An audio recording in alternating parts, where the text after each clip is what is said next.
കോട്ടയത്ത് CPIM വേദിയിലേക്ക് SNDP പ്രകടനം. പ്രകോപനപരമായ മുദ്രാവാക്യം വിളിയും വേദിയിലേക്ക് കല്ലേറുമുണ്ടായി. പിണറായി വിജയൻ വേദിയിലിരിക്കുകയായിരുന്നു സംഭവം. പ്രകടനത്തിൽ പങ്കെടുത്തവർ RSSകാരാണെന്ന സൂചനാ വിവരങ്ങളുമായി പ്രശാന്ത് ഞങ്ങളുടെ പ്രതിനിധി ചേരുന്നു. പ്രശാന്ത്, എന്തായിരുന്നു സംഭവം, എങ്ങനെയായിരുന്നു? അജിംഷാ, TK രാമകൃഷ്ണൻ സ്മാരക പഠന കേന്ദ്രത്തിന്റെ ആഭിമുഖ്യത്തിൽ ഇന്ന് കോട്ടയത്ത് വർഗീയ വിരുദ്ധ സെമിനാർ സംഘടിപ്പിച്ചിരുന്നു. ഈ സെമിനാർ ഉദ്ഘാടനം ചെയ്തുകൊണ്ട് CPMന്റെ പൊളിറ്റ് ബ്യൂറോ അംഗം പിണറായി വിജയൻ സംസാരിക്കുമ്പോഴാണ് സമീപത്തെ റോഡിലൂടെ തന്നെ SNDPയുടെ ഒരു പ്രകടനം കടന്നുപോയത്. SNDP യോഗമാണ് പ്രകടനം നടത്തിയതെങ്കിലും ഈ യോഗത്തിന്റെ മറവിൽ RSSകാർ ഇതിൽ കയറിപ്പറ്റി വേദിക്ക് സമീപത്തേക്ക് കല്ല് വലിച്ചെറിയുന്നൊരു സ്ഥിതിയുണ്ടായി. ഒപ്പം ഈ സെമിനാറുമായി ബന്ധപ്പെട്ടുകൊണ്ട് കോട്ടയം നഗരത്തിൽ വിവിധയിടങ്ങളിൽ സ്ഥാപിച്ചിട്ടുള്ള ഫ്ലക്സുകളടക്കം തന്നെ വലിച്ചു കീറുന്ന ഒരു അവസ്ഥയുണ്ട്. വലിയൊരു പ്രകോപനം സൃഷ്ടിക്കുന്ന രീതിയിലേക്കാണ് ഇവർ ഈ പ്രകടനത്തിൽ നുഴഞ്ഞു കയറിയ ചില RSSകാരുടെ ഭാഗത്തുനിന്നുണ്ടായത്. ചിങ്ങവനം, നീലിമംഗലം തുടങ്ങി ജില്ലയുടെ വിവിധ ഭാഗങ്ങളിൽ നിന്ന് എത്തിയവരാണ് ആക്രമണത്തിന് ചുക്കാൻ പിടിച്ചതെന്നാണ് ഇപ്പോൾ നമുക്ക് ലഭ്യമായിട്ടുള്ള വിവരം. എന്തായാലും 4000-ഓളം വരുന്ന ആളുകളാണ് ഈ സെമിനാറിൽ പങ്കെടുത്തത്. ഇവിടെ ഈ പങ്കെടുത്ത എല്ലാവരും തന്നെ ആത്മസംയമനം പാലിച്ചതുകൊണ്ട് തന്നെ വലിയൊരു തരത്തിലുള്ള സംഘർഷാവസ്ഥ ഒഴിവാകുന്ന സ്ഥിതിയിലേക്കാണ് കാര്യങ്ങൾ നീങ്ങിയത്. SNDP നേതൃത്വത്തിലാണ് പ്രകടനമെങ്കിലും RSSന്റെ ജില്ലയിൽ നിന്ന് വിവിധ ഇടങ്ങളിൽ എത്തിയ RSS പ്രവർത്തകരാണ് ഈ പ്രകടനത്തിൽ കയറിപ്പറ്റുകയും വേദിയിലേക്കടക്കം കല്ല് വലിച്ചെറിയുകയും ചെയ്തത്. ഈ കല്ല് വലിച്ചെറിയുമ്പോൾ ശിവഗിരിയുടെ ഭരണസമിതി അംഗമായിട്ടുള്ള സ്വാമി ശുഭാനന്ദ സംസാരിച്ചു കൊണ്ടിരിക്കുകയായിരുന്നു. അദ്ദേഹം സംസാരിച്ചു കൊണ്ടിരിക്കുമ്പോഴാണ് കല്ലുകൾ ഈ വേദിക്ക് സമീപത്തേക്ക് വലിച്ചെറിയത്. എങ്കിലും ആത്മസംയമനം പാലിച്ചുകൊണ്ട് തന്നെ വലിയൊരു സംഘർഷ സാധ്യതയാണ് ഇപ്പോൾ ഇല്ലാതായിരിക്കുന്നത്. അജിംഷാ, പ്രശാന്താണ് വിവരങ്ങൾ നൽകിയത്.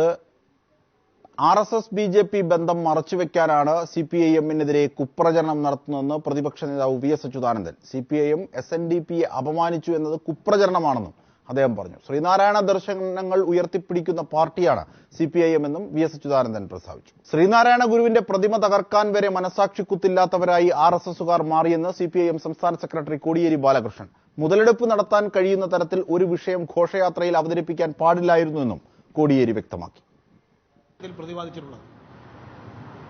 എന്നാൽ അതിനകത്ത് കുരിശ് തറിക്കുന്ന വിധത്തിലുള്ള വ്യാഖ്യാനിക്കാൻ കഴിയുന്ന വിധത്തിൽ അത്തരമൊരു നിശ്ചല ദൃശ്യം അവതരിപ്പിച്ചത്, അത്തരമൊരു നടപടി എതിരാളികൾക്ക് വ്യാഖ്യാനിക്കാൻ കഴിയുന്ന വിധത്തിലുള്ള ഒരു നിശ്ചല ദൃശ്യം അവതരിപ്പിക്കാൻ പാടില്ലായിരുന്നു. അത് ജനങ്ങൾക്കിടയിൽ തെറ്റിദ്ധാരണയുണ്ടാക്കാൻ ഇടവരുന്ന വിധത്തിൽ ഇത്തരത്തിലുള്ള കാര്യങ്ങൾ ചെയ്യാൻ പാടില്ല. നവോത്ഥാന നായകന്മാരെയും സാമൂഹ്യ പരിഷ്കർത്താക്കളെയും അവതരിപ്പിക്കുന്ന സന്ദർഭത്തിൽ കുറെ കൂടി ജാഗ്രത പാലിക്കണം. അത്തരത്തിലൊരു ജാഗ്രത കുറവ് ഈ നിശ്ചല ദൃശ്യം അവതരിപ്പിച്ച കാര്യത്തിൽ ഉണ്ടായിട്ടുണ്ട്. തദ്ദേശ സ്വയംഭരണ തെരഞ്ഞെടുപ്പ് നവംബറിൽ നടത്തുമെന്ന് സംസ്ഥാന തെരഞ്ഞെടുപ്പ് കമ്മീഷൻ K ശശിധരൻ നായർ. തീയതി പിന്നീട് പ്രഖ്യാപിക്കും. ഒറ്റഘട്ടമായി 2 ദിവസങ്ങളിലായിരിക്കും വോട്ടെടുപ്പ് നടക്കുക. പുതിയ 28 മുനിസിപ്പാലിറ്റികളും കണ്ണൂർ കോർപ്പറേഷനും ഉൾപ്പെടുത്തിയാകും തെരഞ്ഞെടുപ്പെന്നും കമ്മീഷൻ അറിയിച്ചു. തെരഞ്ഞെടുപ്പ് വൈകിച്ചത് സർക്കാരിന്റെ വീഴ്ചയാണെന്ന് കമ്മീഷൻ വിമർശിച്ചു. സർവകക്ഷി യോഗത്തിനു ശേഷമായിരുന്നു തെരഞ്ഞെടുപ്പ് നവംബറിൽ നടത്താനുള്ള തീരുമാനം കമ്മീഷൻ പ്രഖ്യാപിച്ചത്. ഒറ്റഘട്ടമായി 2 ദിവസങ്ങളിൽ തെരഞ്ഞെടുപ്പ് നടത്തും. ഒന്നിടവിട്ട ജില്ലകളിൽ 1 ദിവസമെന്ന രീതിയിലായിരിക്കും വോട്ടെടുപ്പ്. പുതിയ 28 നഗരസഭകളിലും കണ്ണൂർ, കൊല്ലം കോർപ്പറേഷനിലും പുതിയ വാർഡുകളുടെ അടിസ്ഥാനത്തിൽ വോട്ടെടുപ്പ് നടക്കും. ശേഷിക്കുന്ന 935 ഗ്രാമപഞ്ചായത്ത്, 122 ബ്ലോക്ക് പഞ്ചായത്ത്, 1 ജില്ലാ പഞ്ചായത്ത്, 4 കോർപ്പറേഷൻ, 58 മുനിസിപ്പാലിറ്റി എന്നിവിടങ്ങളിൽ 2010 വാർഡടിസ്ഥാനത്തിൽ തെരഞ്ഞെടുപ്പ് നടക്കും. ബ്ലോക്ക് പഞ്ചായത്തിൽ ഡിവിഷൻസും രൂപീകരിക്കുന്നതിന് വലിയ താമസം ഉണ്ടാവില്ല. എന്തായാലും അതിൻ്റെ ആ ഒരു സമയപരിധി കൃത്യമായിട്ട് നമുക്ക് അത് ആ ഒരു നടപടിയിലേക്ക് പോകുമ്പോൾ മാത്രമേ നമുക്ക് ഉറപ്പാക്കാൻ ഒക്കൂ. എന്തായാലും തീർച്ചയായിട്ടും ഈ നവംബർ മാസം കഴിയുന്നിടത്തോളം നേരത്തെ നടത്താം എന്നുള്ള ഒരു രീതിയിലേക്കാണ് അതിൻ്റെ നടപടികളുമായിട്ട് മുന്നോട്ട് പോകാൻ ഉദ്ദേശിക്കുന്നത്. തെരഞ്ഞെടുപ്പ് വൈകിച്ചത് വാർഡ് വിഭജനത്തിൽ സർക്കാർ വരുത്തിയ വീഴ്ചയാണെന്ന് കമ്മീഷൻ പരോക്ഷമായി വിമർശിച്ചു. അല്ല, അങ്ങനെ ആരുടെ വീഴ്ച കൊണ്ടാണെന്ന് ഞാൻ പ്രത്യേകം പറയേണ്ട ആവശ്യമില്ല. എന്തായാലും തന്നെ ഒരു കാര്യമുണ്ട്. ഇത് ധനകാര്യ കമ്മീഷൻ തന്നെ പറഞ്ഞിട്ടുള്ളത്, ഇത് ഇലക്ഷന്റെ 1 വർഷം മുമ്പ് ഇതെല്ലാം പൂർത്തീകരിച്ച് വെക്കണം എന്നുള്ള റെക്കമെൻഡേഷൻ സർക്കാർ അംഗീകരിച്ചിട്ടുള്ളതായിരുന്നു. പക്ഷേ കാലതാമസം വന്നിട്ടുണ്ടെന്നുള്ള കാര്യം സംശയമില്ല. ഒക്ടോബറിൽ തന്നെ തെരഞ്ഞെടുപ്പ് നടത്തണമെന്നത് ഭരണഘടനാ ബാധ്യതയാണെന്ന് സർവകക്ഷി യോഗത്തിൽ പ്രതിപക്ഷ കക്ഷികൾ ആവശ്യപ്പെട്ടു. ഞങ്ങളെല്ലാവരും ഒരേപോലെ തന്നെ ഒരേ സ്വരത്തിൽ ഈ തെരഞ്ഞെടുപ്പ് ഒരു തരത്തിലും ഒക്ടോബർ 31-ാം തീയതി അവധി പൂർത്തിയാക്കി കഴിഞ്ഞാൽ നവംബർ 1-ാം തീയതി പുതിയ ഭരണസമിതി അധികാരത്തിൽ വരത്തക്ക രീതിയിൽ തെരഞ്ഞെടുപ്പ് നടത്തേണ്ടതുണ്ട്. ആ തെരഞ്ഞെടുപ്പ് നടത്തുന്നതിന് ഉതകുന്ന രീതിയിലുള്ള നിലപാട് ഇലക്ഷൻ കമ്മീഷൻ സ്വീകരിക്കണം എന്നാണ് ഞങ്ങൾ വ്യക്തതയോടുകൂടി ചൂണ്ടിക്കാണിച്ചത്. വോട്ടർ പട്ടിക 2 ദിവസത്തിനകം പ്രഖ്യാപിക്കും.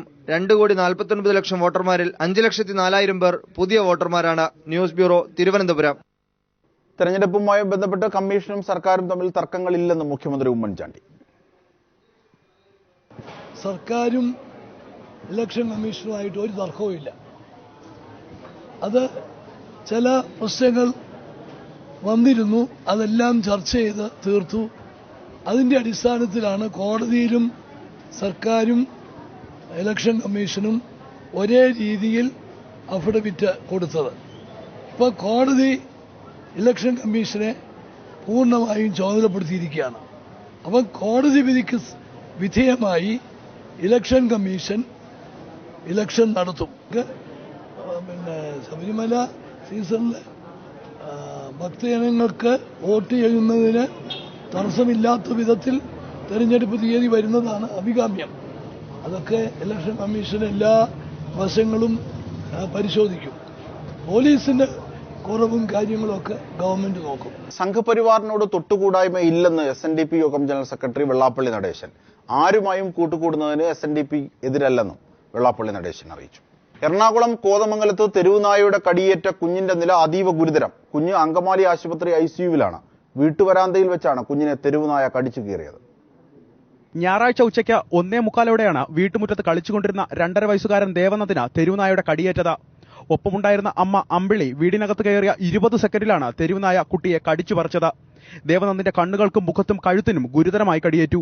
കുട്ടിയെ ഉടൻ തന്നെ കോലഞ്ചേരി മെഡിക്കൽ മിഷൻ ആശുപത്രിയിൽ പ്രവേശിപ്പിച്ച് പ്രാഥമിക ശുശ്രൂഷ നൽകിയ ശേഷം വിദഗ്ധ ചികിത്സയ്ക്കായി അങ്കമാലി ലിറ്റിൽ ഫ്ലവർ ആശുപത്രിയിൽ പ്രവേശിപ്പിക്കുകയായിരുന്നു. വേദന സഹിക്കാനാകാതെ നിലവിളിക്കുന്ന കുട്ടിയെ ആശ്വസിപ്പിക്കാൻ അച്ഛനും അമ്മയും പാടുപെടുന്നതും ആശുപത്രിയിൽ കാണാം.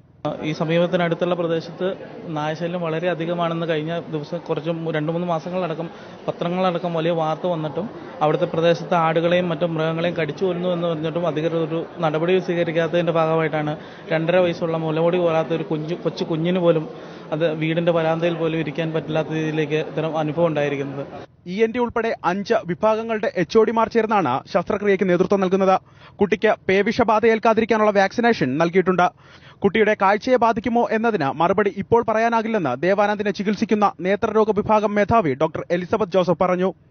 ഞങ്ങളുടെ ഇവിടുത്തെ ENT സർജൻ ഡോക്ടർ രാജേഷും ഓക്കുലോപ്ലാസ്റ്റി സർജൻ ഡോക്ടർ ആനും അനസ്തറ്റിസ്റ്റ് ഡോക്ടർ എലിസബത്തും എല്ലാവരും കൂടെ ആയിരിക്കും സർജറി ചെയ്യുക. ഇപ്പോൾ കുട്ടിക്ക് നല്ല വേദനയുണ്ട്, മുഖത്ത് നല്ല നീരുണ്ട്, കൊച്ച് കരഞ്ഞ് വിഷമിച്ചിരിക്കുകയാണ്.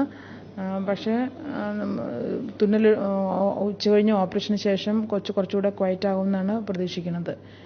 കോതമംഗലം പ്രദേശത്ത് തെരുവുനായയുടെ ശല്യം അതിരൂക്ഷമാണെന്ന് അധികൃതരുടെ ശ്രദ്ധയിൽ പലതവണ പെടുത്തിയിട്ടുണ്ടെങ്കിലും ഇതുവരെയും യാതൊരു നടപടിയും സ്വീകരിച്ചിട്ടില്ല എന്നും വ്യാപക പരാതി ഉയരുന്നുണ്ട്. സ്വന്തം മക്കൾക്ക് ഈ അവസ്ഥ വരുമ്പോൾ മാത്രമേ അതിന്റെ വേദന മനസ്സിലാകുകയുള്ളൂ എന്നും ബന്ധുക്കൾ പറയുന്നു.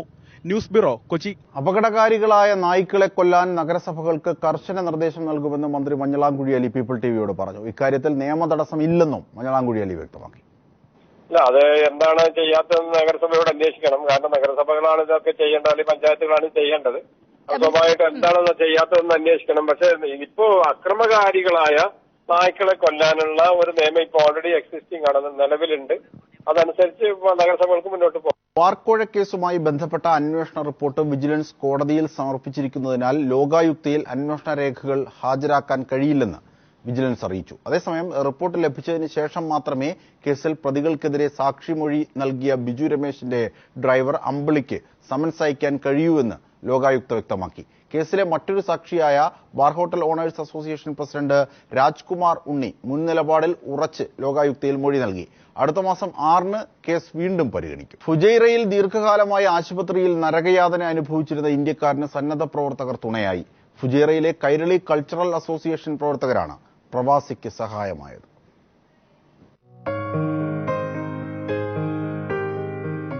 ഫുജൈറ ആശുപത്രിയിൽ നിന്നുള്ള ഒരു സന്ദേശമാണ് ഫുജൈറയിലെ കൈരളി പ്രവർത്തകരെ രാംലുഭിയ അമർചന്ദ് എന്ന പഞ്ചാബ് സ്വദേശിയുടെ അടുത്തെത്തിച്ചത്. പക്ഷാഘാതത്തെ തുടർന്ന് അബോധാവസ്ഥയിലായ റാം ലുബയ്യയെ പോലീസാണ് ആശുപത്രിയിൽ എത്തിച്ചിരുന്നത്.